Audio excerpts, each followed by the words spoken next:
Assalamualaikum warahmatullahi wabarakatuh. Di sini saya akan mempresentasikan sumber hukum ekonomi Islam. Ada 5 sumber hukum ekonomi Islam, yaitu Al-Quran, Sunnah, Ijtihad, Ijma', Qiyas. Al-Quran adalah hukum ekonomi yang abadi dan asli, merupakan sumber serta rujukan yang utama bagi syariat Islam.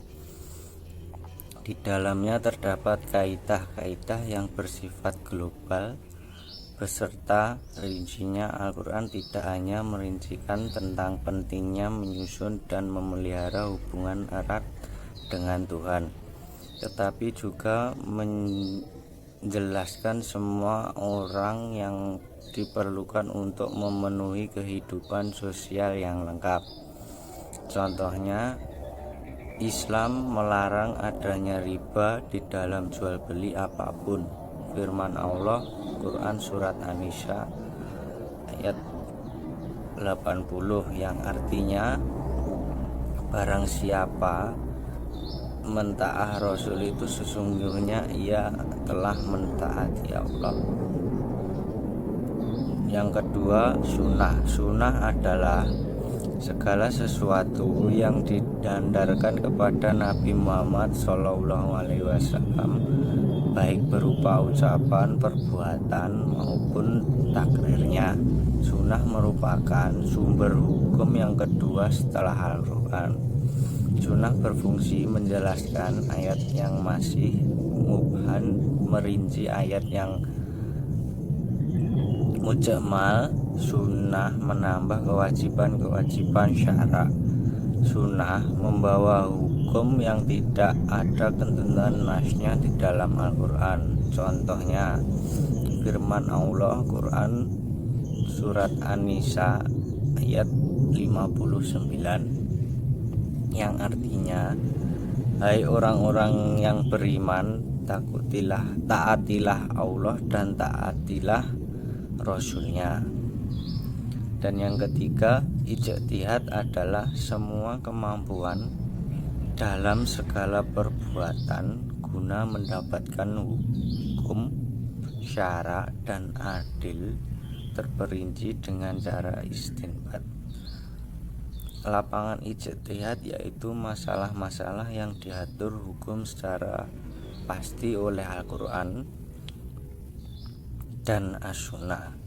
Maka dalam nas Al-Quran dan As-Sunnah tidak perlu lagi berijtihad, melainkan diwajibkan untuk melaksanakan sesuai ketentuan yang ditetapkan.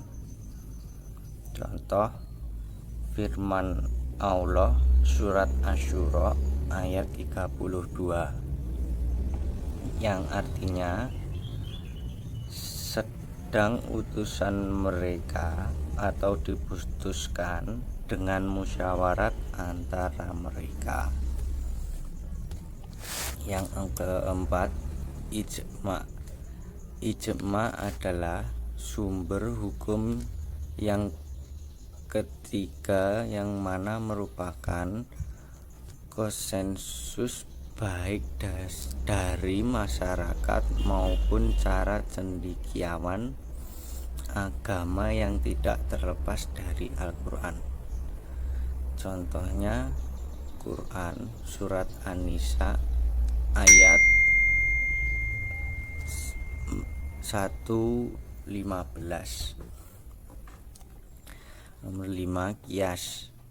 Qiyas adalah menyamakan hukum suatu hal yang tidak terdapat ketentuannya di dalam Al-Quran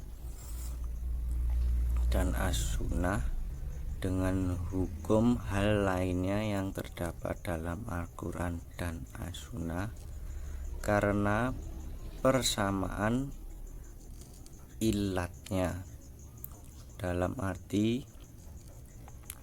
arti lain, qiyas adalah pendapat yang merupakan alat pokok ijtihad yang dihasilkan melalui penalaran dan penalaran analogi.